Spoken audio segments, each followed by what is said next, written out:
नमस्कार मित्रों। क्लास में आप सभी का स्वागत है। हम बीएसटीसी का सिलेबस देख रहे हैं और इसके अंदर एक सब्जेक्ट है टीचिंग एप्टीट्यूड, शिक्षण अभिक्षमता। इस सब्जेक्ट में 7 टॉपिक हैं। इन 7 टॉपिक में से 50% आएंगे और प्रत्येक प्रश्न 3 नंबर का होगा। तो इस प्रकार से 150 नंबर का ये सब्जेक्ट है। अपना पहला टॉपिक है शिक्षण अधिगम, टीचिंग लर्निंग। आज हम इसके प्रश्न उत्तर करेंगे। इससे संबंधित जो प्रश्न है वो सब करेंगे। इतना पढ़ने के बाद और कुछ नहीं पढ़ना है, यही बहुत है। तो देखो पहला प्रश्न क्या है। निम्नलिखित में से कौन सा कथन शिक्षण सफलता के लिए सर्वाधिक अनिवार्य है? कौन सा कथन शिक्षण की सफलता के लिए सबसे ज़्यादा अनिवार्य है? शिक्षण के साथ साथ कोई अंशकालिक कार्य किया जाए ताकि आमदनी उत्पन्न हो। भाई टीचर पढ़ाने के साथ साथ साइड में कोई दूसरा जॉब करे तो उसका ध्यान तो पैसे कमाने में हो जाएगा, वो सही से पढ़ा नहीं पाएगा। तो ये तो गलत कथन है। शिक्षक को महाविद्यालय में अनेक शैक्षिक सम्मान प्राप्त हुए हो। शिक्षण की सफलता के लिए ये जरूरी नहीं है कि उसको कॉलेज के अंदर सम्मान मिला हुआ है या नहीं हुआ। शिक्षक की सामाजिक आर्थिक स्थिति उत्तम हो। भाई शिक्षक की सामाजिक स्थिति किसी की ज़्यादा होती है, किसी की कम होती है। किसी के पास ज़्यादा पैसा होता है घर पे, किसी के पास कम होता है।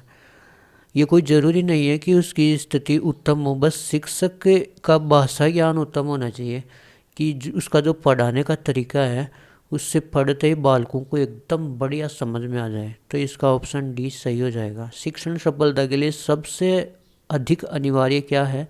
शिक्षक का भाषा ज्ञान क्या होना चाहिए? उत्तम होना चाहिए। शिक्षक को भाषा का ज्ञान उत्तम होने से बालकों को वह अपनी शैली में अपने तरीके से अच्छे से पढ़ा सकता है। प्रश्न नंबर 2 देखिएगा। शिक्षण कार्य में सफलता का द्योतक है। अब शिक्षण कार्य कौन करवाता है? शिक्षक करवाता है।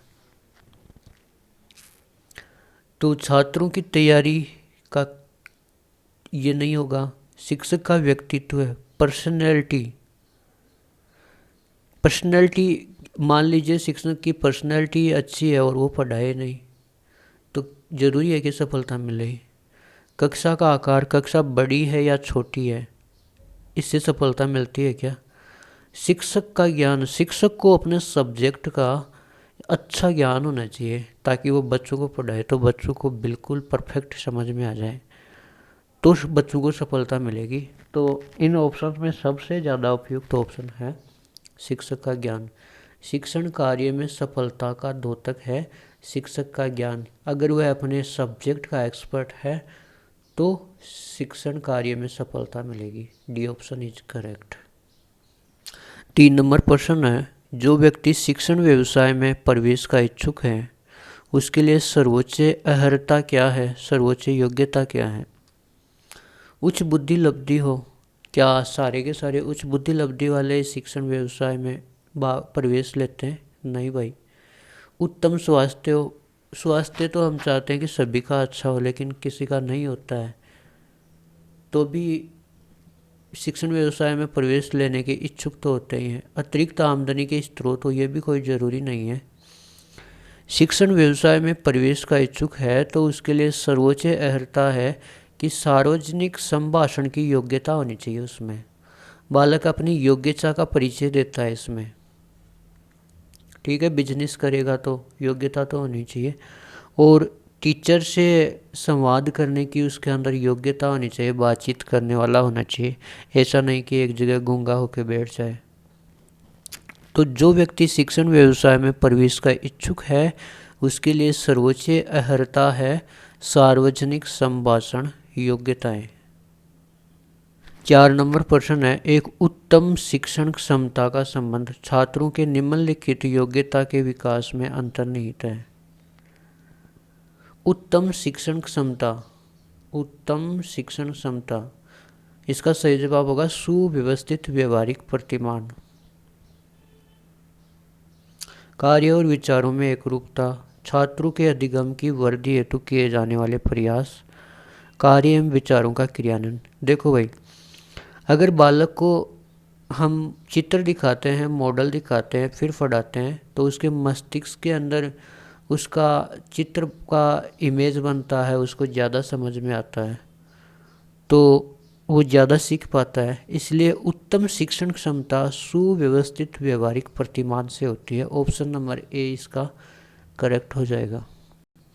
प्रश्न नंबर 5 है, जो छात्र शिक्षक प्रशिक्षण प्राप्त करने में रुचि लेना चाहते हैं, टीचर ट्रेनिंग लेना चाहते हैं, उनके लिए मानसिक स्वास्थ्य संबंधी नियमों की जानकारी आवश्यक है।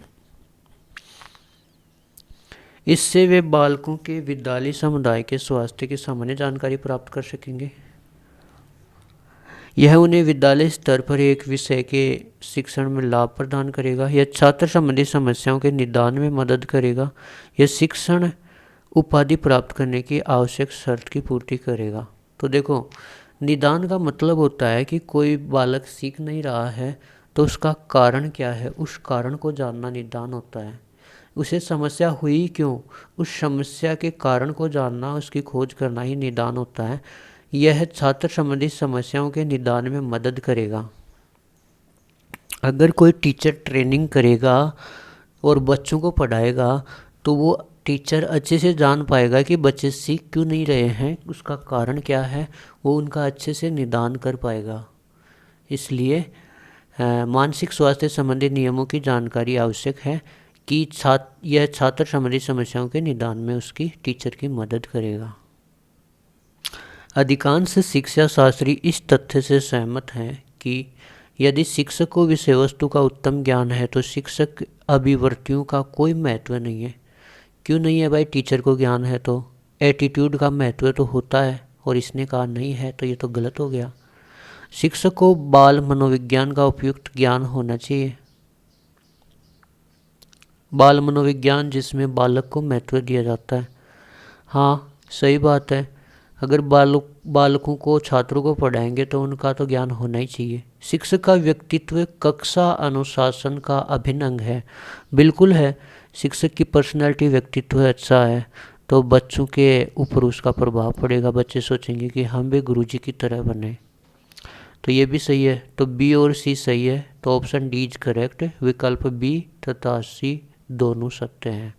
अभिवर्ती को इंग्लिश में बोलते हैं एटीट्यूड, और इसका अर्थ होता है आदमी की सोच और नज़रिया कैसा है। प्रश्न नंबर 7 है, यह सीखने के लिए कि प्रभावशाली विधि से किस प्रकार छात्रों की सहायता की जाए, इसके लिए महत्वपूर्ण है विद्यालय भवन और उपकरणों का उत्तम रखरखाव होना चाहिए। तो भाई, प्रभावशाली विधि की बात कर रहे हैं तो भवन और उपकरणों का क्या लेना इसमें। विद्यालय की समय सारणी में अनेक वैकल्पिक विषयों की व्यवस्था की जानी चाहिए। विद्यालय में व्यापक रूप से पाठ्येतर विषयों की व्यवस्था की जानी चाहिए। शिक्षकों को छात्रों की मनोवैज्ञानिक आवश्यकताओं की पूर्ण जानकारी होनी चाहिए। ये सबसे बढ़िया लाइन है। मतलब ये 4 हैं, इनमें सबसे बेस्ट जो लाइन है वो ये है कि सीखने के लिए प्रभावशाली विधि से किस प्रकार छात्रों की सहायता की जाए। शिक्षक को, टीचर को छात्रों की मनोवैज्ञानिक आवश्यकताओं की पूर्ण जानकारी होनी चाहिए कि बच्चे क्या पढ़ना चाहते हैं और मैं उसे क्या पढ़ा रहा हूँ। अगर बच्चे जो पढ़ना चाहते हैं वो मैं पढ़ा दूँ तो बच्चे को अच्छा याद होगा। तो इसका ऑप्शन डी इज करेक्ट। शिक्षक को छात्रों की मनोवैज्ञानिक आवश्यकताओं की पूर्ण जानकारी होनी चाहिए। प्रश्न नंबर 8 है, एक सृजनात्मक विद्यार्थी, क्रिएटिव स्टूडेंट वह है जिसके पास रटने की योग्यता, यार रटने वाला कोई क्रिएटिव स्टूडेंट थोड़ी होता है, मौलिकता और नम्यतापूर्ण विचार। मतलब अगर वो क्रिएटिव स्टूडेंट है तो उसमें ओरिजिनलिटी है या नहीं है, ये तो सही बात है।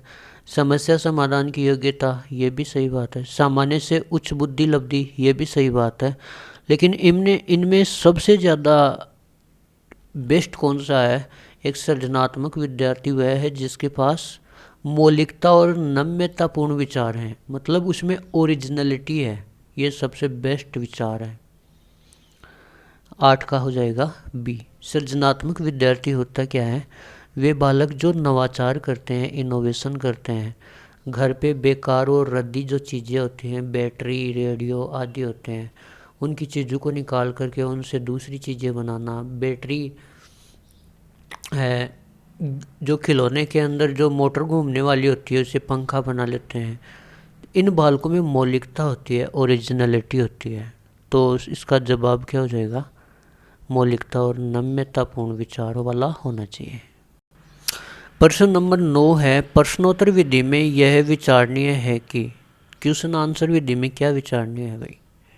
पाठ्यपुस्तक के शब्दों एवं वाक्यों को प्रयोग किया जाए, बालकों को प्रश्न के उत्तर देने के लिए तैयार होने को कहा जाए, छात्र को प्रश्न के उत्तर स्वयं सोचकर देने को कहा जाए, छात्र के स्वैच्छिक उत्तरों पर आश्रित रह जाए। तो देखो, प्रश्नोत्तर विधि के अंदर छात्रों को प्रश्न के उत्तर खुद सोचकर देने को कहा जाए कि ये प्रश्न है, आप इसका उत्तर खुद सोचो और इसका उत्तर बताओ। यह है प्रश्नोत्तर विधि। तो इसका ऑप्शन 3 सही हो जाएगा। बालक सोचकर प्रश्न का उत्तर दे और स्वयं प्रश्न का ज्ञान होना चाहिए बालकों को कि इसका उत्तर क्या होगा। प्रश्न नंबर 10 है, स्कूल कॉम्प्लेक्स का प्रत्यय प्रस्तुत किया था? कोठारी आयोग, मुदालियर आयोग, हर्टोग समिति ने, राष्ट्रीय शिक्षा समिति ने। स्कूल कॉम्प्लेक्स का प्रत्यय प्रस्तुत किया था कोठारी आयोग ने। कोठारी आयोग का अध्यक्ष था दौलत सिंह कोठारी और ये उदयपुर में था। इस आयोग ने कहा था कि भारत का भविष्य कक्षाओं में, क्लासों में अध्ययनरत है। आपसे प्रश्न पूछ ले कि भारत का भविष्य कक्षाओं में अध्ययनरत किसने कहा था? कोठारी आयोग ने। कोठारी आयोग कहाँ था? उदयपुर में। इसके अध्यक्ष कौन थे? दौलत सिंह कोठारी। प्रश्न नंबर 11 है, विद्यार्थियों को चुनाव की प्रक्रिया समझाने के लिए। क्या समझाने के लिए? चुनाव की प्रक्रिया समझाने के लिए निम्नलिखित में से कौन सी विधि सबसे उपयुक्त होगी? भाई, बालकों को आप समझाना है कि भाई चुनाव कैसे होता है, तो कैसे समझाओगे? विद्यार्थियों से भारत के राजनीतिक दलों पर एक रिपोर्ट लिखने के लिए कहा जाए। रिपोर्ट तो हम ही नहीं लिख सकते, तो छात्र क्या रिपोर्ट लिखेंगे? कक्षा प्रतिनिधि के चयन हेतु चुनाव करना। कक्षा के मॉनिटर का चुनाव कैसे किया जाता है, ये सिखाना। इस तरीके से पार्टी निर्माण की प्रक्रिया पर विश्वविद्यालय के प्रोफेसर द्वारा सेमिनार का आयोजन करवाना। संविधान निर्माण पर एक वर्गचित्र दिखाना। तो सबसे जो बेस्ट उत्तर है वो है कक्षा मॉनिटर का चयन हेतु चुनाव कराना। और जैसे कक्षा मॉनिटर का चुनाव होता है उसी आधार पे कहो विद्यार्थियों की चुनाव की प्रक्रिया ऐसे होती है। और जब शिक्षक क्लास में नहीं होता है तो क्लास का ध्यान कौन रखता है? मॉनिटर। तो इसका सही उत्तर हो जाएगा बी। कक्षा में छात्रों में से एक छात्र को मॉनिटर के रूप में चयन करना। जब शिक्षक कक्षा में नहीं रहता है तो मॉनिटर कक्षा का ध्यान रखता है और पूरी रिपोर्ट शिक्षक को देता है। अगला प्रश्न है, बच्चे प्रमुखतः कैसे सोचते व सीखते हैं? सूचना के निष्क्रिय ग्रहणकर्ता के रूप में। क्यों भाई, बच्चे को कौन सी आपदा आ गई कि वो निष्क्रिय हो जाए? गलत बात है। सजा के डर के कारण। सजा के डर के कारण ही सीखते हैं क्या? ये कोई सही बात थोड़ी है। उत्तेजना प्रतिक्रिया संघों का गणन करके, संसार में स्वयं क्रियाएं करके जिसमें सामाजिक अंतःक्रियाएं शामिल हो। ये सबसे बेस्ट आंसर है सी ऑप्शन। बच्चे प्रमुखतः कैसे सोचते हुए सीखते हैं? संसार में स्वयं क्रियाएं करके जिसमें सामाजिक अंतःक्रियाएं शामिल हो। बालक स्वयं जागरूक होकर सामाजिक क्रियाकलाप में शामिल होकर सीखता है तो उसमें मज़ा ही कुछ और होता है। तो इसका ऑप्शन सी करेक्ट हो जाएगा। देखो, प्रश्न नंबर 13 है, स्कूलों में बच्चों की असफलता के लिए निम्न में से कौन से कारक जिम्मेदार हैं? भय और उत्कंठा असफलता का कारक है ना? बिल्कुल है। अगर बच्चा डरा डरा सा रहेगा तो क्या पढ़ेगा? ऊब और उलझन, टीचर का पढ़ाने का तरीका ऐसा हो कि बच्चे को नींद आए, ऊब आए, उलझन आए, तो भी वो असफल ही होगा। अप्रासंगिक पाठ्यचर्या, जो किसी काम की नहीं है वो पाठ्यचर्या है तो भी बच्चा असफल ही होगा। पाठ्यचर्या कैसी होनी चाहिए? प्रासंगिक होनी चाहिए। असंदर्भित शिक्षा शास्त्र, असंदर्भित नहीं होना चाहिए, सारगर्भित होना चाहिए। अगर असंदर्भित है तो भी असफल ही होगा। तो इसके लिए असफलता के लिए कौन जिम्मेदार है बच्चे की? ये सारे ही हैं, 1 2 3 4। Option D is correct. भय, ऊब, अप्रासंगिक, संदर्भित। सही क्या होना चाहिए? देखो, शिक्षक को बालकों के भय को दूर करना चाहिए, इंटरेस्ट क्रिएट करना चाहिए। शिक्षक को कक्ष को ऊबने वाला नहीं बनाना चाहिए बल्कि आनंदमय बनाना चाहिए। पाठ्यचर्या प्रासंगिक होनी चाहिए और सारगर्भित शिक्षा होनी चाहिए। अगला प्रश्न है, एक नया विषय पढ़ाना शुरू करने से पहले, एक नया सब्जेक्ट, नया टॉपिक पढ़ाने से पहले एक शिक्षक के लिए जानना महत्वपूर्ण है। बच्चे पहले से क्या जानते हैं? सामान्य भ्रांतियाँ, विषय सीखने के लिए पूर्वापेक्षाएं, विद्यार्थियों की पसंदीदा अधिगम शैली। तो ये सारी चीज़ें पढ़ाने से पहले शिक्षक को जानना चाहिए। 1 2 3 4, ऑप्शन नंबर डी। पढ़ाने से पहले बच्चे पहले से क्या जानते हैं टॉपिक के बारे में, शिक्षक को यह जानना चाहिए। सामान्य भ्रांतियाँ होती है कि बच्चों के अंदर भ्रम होता है, शक होता है, संदेह होता है, कोई भी, उसको दूर करना चाहिए। पूर्व अपेक्षाएं कि मैं तो नहीं पढ़ पाऊँगा, ऐसे नहीं कर पाऊँगा, उसको दूर करना चाहिए। और विद्यार्थियों को जो भी पढ़ाने का तरीका अच्छा लगे उससे पढ़ाना चाहिए। अधिगम शैली, बालक आपके पढ़ाने के तरीके से खुश है या नहीं है। यदि खुश नहीं है तो अपने पढ़ाने का तरीका हमको बदलना चाहिए। तो नया टॉपिक पढ़ाने से पहले शिक्षक के लिए जानना महत्वपूर्ण है। 1 2 3 4, ये सारी बातें जानना जरूरी है। Option number D is correct. 15 number प्रश्न है, किसी प्रकार की असमर्थता के बावजूद सभी बच्चे निम्नलिखित में सक्षम होते हैं। मान लीजिए कोई चलने में सक्षम नहीं है, सुनने में सक्षम नहीं है, सीखने में या देखने में, मतलब कोई भी दिक्कत हो सकती है, लेकिन वह अगर किसी बालक को चलने में दिक्कत है तो भी वो सीख सकता है, सुनने में दिक्कत है तो भी सीख सकता है, देखने में दिक्कत है तो भी कुछ ना कुछ सीखता है। तो ऐसी कौन सी चीज़ है जो असमर्थता के बावजूद भी बालक कर सकता है? वो है सीखना, अधिगम, लर्निंग। अगला प्रश्न है 16 नंबर,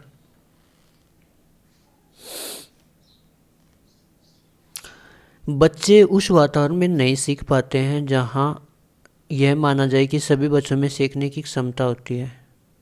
नहीं भाई, सभी बच्चे समान थोड़ी होते हैं। वयस्क समाज उन्हें सबसे अच्छा करने के योग्य माने।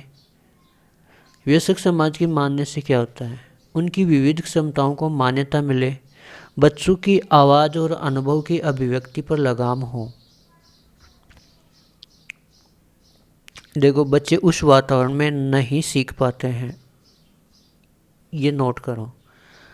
तो सभी बच्चों में सीखने की क्षमता होती है, सबसे अच्छा करने के योग्य माने, उनकी विविध क्षमताओं को मान्यता मिले, ये तो सही बात है। लेकिन बच्चों की अगर आवाज़ को दबा दिया जाए, उनकी अभिव्यक्ति, जो विचार प्रकट करना है, उसके ऊपर अगर लगाम लगा दे, मतलब उनको दबा दें, तो बच्चे उस वातावरण में नहीं सीख पाते हैं। तो इसका सही जवाब हो जाएगा डी।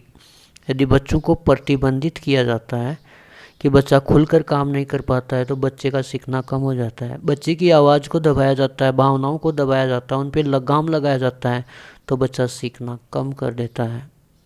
ठीक है। प्रश्न नंबर 17, छात्रों में भय का भाव है, अधिगम में काफ़ी सुधार करता है, अधिगम के लिए हानिकारक है, अधिगम के लिए आवश्यक है, अधिगम पर कोई प्रभाव नहीं डालता है। अगर बच्चा डरेगा तो करेगा क्या? जो डरेगा वो मरेगा। इसलिए अधिगम के लिए, सीखने के लिए ये क्या है? हानिकारक है। Option B is correct. डर सीखने पर प्रभाव डालता है, सीखने और अधिगम के लिए ये हानिकारक होता है। जो डर गया वो मर गया। प्रश्न नंबर 18, कक्षा में सीखने को प्रभावित करने वाले कारक में सम्मिलित है अवधान, अभिरुचि, अभिक्षमता, अटेंशन, इंटरेस्ट और एप्टीट्यूड। सीखे जाने वाले विषय का स्वरूप, स्वरूप का मतलब आकार, उपयोगिता, बुद्धि और परिपक्वता, इंटेलिजेंस एंड मैच्योरिटी, उपर्युक्त सभी। सीखने को प्रभावित कौन कौन करते हैं? ये सभी करते हैं, अवधान, अभिरुचि, अभिक्षमता, सीखे जाने वाले विषय का स्वरूप, बुद्धि, परिपक्वता। तो इसका जवाब हो जाएगा उपर्युक्त सभी। अवधान को अटेंशन कहते हैं, ध्यान केंद्रित करना। अभिरुचि इंटरेस्ट होता है, विषय का गहन अध्ययन की क्षमता। और अभिक्षमता एप्टीट्यूड होता है। प्रश्न नंबर 19 है, विद्यालय के प्रदर्शन में सफलता सबसे महत्वपूर्ण है क्योंकि इससे बच्चे को निम्नलिखित में मदद मिलती है। अन्य छात्रों के समक्ष अपने ज्ञान का प्रदर्शन करने में, परीक्षा पास करने में, पुरस्कार जीतने में, अधिगम के संबंध में अधिक आत्मविश्वास महसूस करना। आत्मविश्वास यानी सेल्फ कॉन्फिडेंस। और जिसको सेल्फ कॉन्फिडेंस आ जाता है वो पढ़ने में बहुत ज़्यादा सीख जाता है। तो विद्यालय प्रदर्शन में सफलता सबसे महत्वपूर्ण है क्योंकि इससे बच्चे को सेल्फ कॉन्फिडेंस, आत्मविश्वास महसूस करना होता है। तो इसका सही जवाब हो जाएगा डी। बालक का आत्मविश्वास प्रबल होने पर, सेल्फ मोटिवेशन प्रबल होने पर सीखने की गति क्या हो जाती है? तेज हो जाती है। प्रश्न नंबर 20, रचनावादी संरचना में बालक को किस रूप में देखा जाता है? तो इसका सही जवाब है एक समस्या समाधानकर्ता और एक वैज्ञानिक अन्वेषक खोजकर्ता के रूप में देखा जाता है। रचनावादी संरचना में बालक को समस्या का समाधान करता और एक वैज्ञानिक अन्वेषक के रूप में देखा जाता है। सही जवाब इसका बी होगा। रचनावादी संरचना में बालक एक अन्वेषक के रूप में कार्य करता है, इन्वेस्टिगेटर, खोजकर्ता के रूप में कार्य करता है। और बालक समस्या का समाधान करता है, इसलिए समाधानकर्ता के रूप में काम करता है। तो इसका ऑप्शन हो जाएगा बी। प्रश्न नंबर 21 है, इसमें एक कथन है और एक तर्क है। पूछा गया है कि कथन सही है या नहीं, तर्क सही है या नहीं, कथन का सही तर्क है या नहीं है। तो कथन क्या है? अभिकथन, अर्थपूर्ण अधिगम, मीनिंगफुल लर्निंग के लिए जरूरी है कि बच्चे समझे कि उन्हें प्यार और सम्मान दिया जा रहा है। बिल्कुल, प्यार और सम्मान का स्थान तो सभी जगह होता है, इससे तो सब खुश होते हैं। तर्क क्या है? रीजन। अधिगम में संवेग एक बहुत महत्वपूर्ण भूमिका निभाते हैं। बिल्कुल, इमोशंस होते हैं ना बालक के, वो सीखने में बहुत काम आते हैं। अगर बालक सीखने के लिए उत्तेजित होता है तो वो बहुत अच्छा सीख पाता है। तो ये दोनों ही बातें सही हैं, प्यार और सम्मान मिलना चाहिए, इमोशंस भी अच्छे होने चाहिए। तो कथन और कारण ए और आर दोनों सही है और आर सही व्याख्या करता है ए की। ऑप्शन नंबर ए करेक्ट है। अधिगम में बालक के संवेग, इमोशन का ध्यान रखा जाना चाहिए, बालक को प्यार और सम्मान दिया जाना चाहिए। अगला प्रश्न है, निम्नलिखित में से कौन सा कथन आंतरिक अभिप्रेरणा का उदाहरण है? इंट्रिंसिक या इंटरनल मोटिवेशन का उदाहरण है। तो बताओ, आपको या तो कोई बाहर से करे, वाह बेटा वाह मौज कर दी, तो वो तो बाहरी अभिप्रेरणा है, बाहरी मोटिवेशन है। और एक आपके अंदर से जागे कि भाई नहीं, मैं तो ये काम करूँगा, मुझे मज़ा आता है ये काम करने में, ये आपका अंदर का मोटिवेशन होता है। तो इसका सही जवाब हो जाएगा, मैं प्रशंसा पाने के लिए यह काम करूँगा। प्रशंसा तो दूसरे लोग देंगे तो ये बाह्य अभिप्रेरणा होगी। मैं सज़ा से बचने के लिए यह काम करूँगा तो सज़ा भी दूसरे लोग देंगे, बाहरी मोटिवेशन हो गया। मैं कार्य इसलिए करूँगा ताकि दूसरे लोगों में मेरी अच्छी छवि बन जाए, दूसरे लोगों में अच्छी छवि, तो ये भी बाहरी मोटिवेशन हो गया। मैं ये काम करूँगा क्योंकि मुझे इसे करने में आनंद आता है, अंदर से आनंद की फीलिंग होती है। और जो चीज़ अंदर से आती है वो आंतरिक अभिप्रेरणा होता है, मोटिवेशन होता है। तो इसका ऑप्शन नंबर डी करेक्ट हो जाएगा। जब बालक को किसी कार्य को करने में मज़ा आता है, आनंद आता है, उसकी अंदर से इच्छा होती है, इसे आंतरिक अभिप्रेरणा कहते हैं। जब बालक काम करता है और बाहरी लोग उसकी प्रशंसा करते हैं कि वाह बेटा वाह क्या मौज कर दी, तो यह बाह्य अभिप्रेरणा होती है। ठीक है, तो इसका सही जवाब क्या हो जाएगा? डी। प्रश्न नंबर 23 है, विद्यालय में बच्चों की सफलता में कौन सा कारक बाधा उत्पन्न करता है। देखो बाधा की बात है, और बाधा तो एक समस्या होती है। अगर सिलेबस कठोर हो तो वो बालक समझ ही नहीं पाएगा, तो ये एक बाधा ही है। ऑप्शन ए करेक्ट हो जाएगा। रचनात्मक आकलन, संरचनात्मक शिक्षा शास्त्र, लचीली समय सारणी, ये बाधा उत्पन्न नहीं करते हैं। प्रश्न नंबर 24 क्या कहता है। देखो प्रश्न नंबर 24 क्या कहता है, प्रभावी अधिगम के लिए विद्यार्थी की भागीदारी की आवश्यकता होती है। अगर इफेक्टिव लर्निंग करना है तो विद्यार्थी की सक्रिय भागीदारी होनी चाहिए। Option A is correct. 25 number प्रश्न है,